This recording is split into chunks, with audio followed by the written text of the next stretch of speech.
তাই ডেকে ডেকে বলে চলি সহজে, কিছু চেয়ে আমি অনেক পেয়েছি দুটি হাত বাড়িয়ে।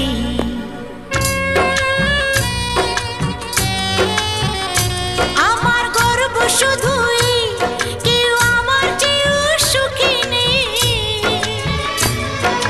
কাঁদতে পারি যেমন আমি হাসতে পারি তেমন।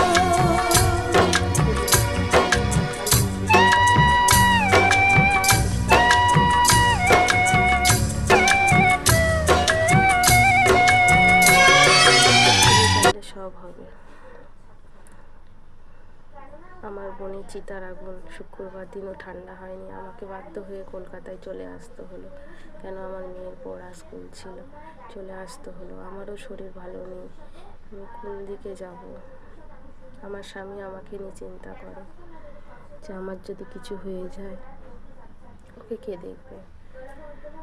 চলো, আমার একটা ইচ্ছা মা তোমার কাছে আমি রাখতে চাই মা।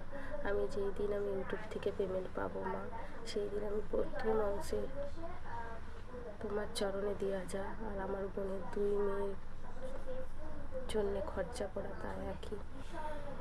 ইউটিউব থেকে প্রথম পেমেন্ট যখন পাবো আমি, সেই ইউটিউবের টাকা দিয়ে আমার মেয়ে, আমার বোনের মেয়ে, আমার মেয়ে, আমার একটা মেয়ে, আজ থেকে আমার 3টে মেয়ে হলো। আমি মন থেকে মানছি। গলার ভয়েস একদমই ভালো নেই বন্ধুরা, গলার ভয়েসটা খুবই খারাপ। কি বলবো, আমার বোনকে মারধর করে ওকে ও শ্বশুর শাশুড়ি গলায় দড়ি দিয়ে, মানে আমার বোনের যে শাড়িটা আছে সেইটার দ্বারাই পেঁচিয়ে ওকে পাখার মধ্যে ঝুলিয়ে দিয়েছে। তো মানে বুঝতে পারছো তোমরা মানে কীরমভাবে আমার বোনকে হত্যা করেছে। কেষ্টপুরে আমি থাকি, কিন্তু এখানে ভাড়া বাড়িতে থাকি। আমি বোনের মেয়েকে নিয়ে এসে রাখতেও পারছি না, যেহেতু ভাড়া। তো আমার এমন কপাল।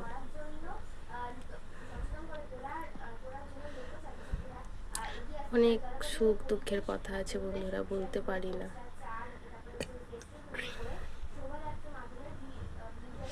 চলো বন্ধুরা, ভিডিওটা শেষ করছি। তোমরা পারলে একটু চেষ্টা করিও, সাপোর্ট করিও, শেয়ার করিও, আর আমার এই ইউটিউব চ্যানেলটাকে একটু সাবস্ক্রাইব করে দিও বন্ধুরা। তোমাদের একটা সাপোর্টে আমি অনেকটা এগোতে পারবো।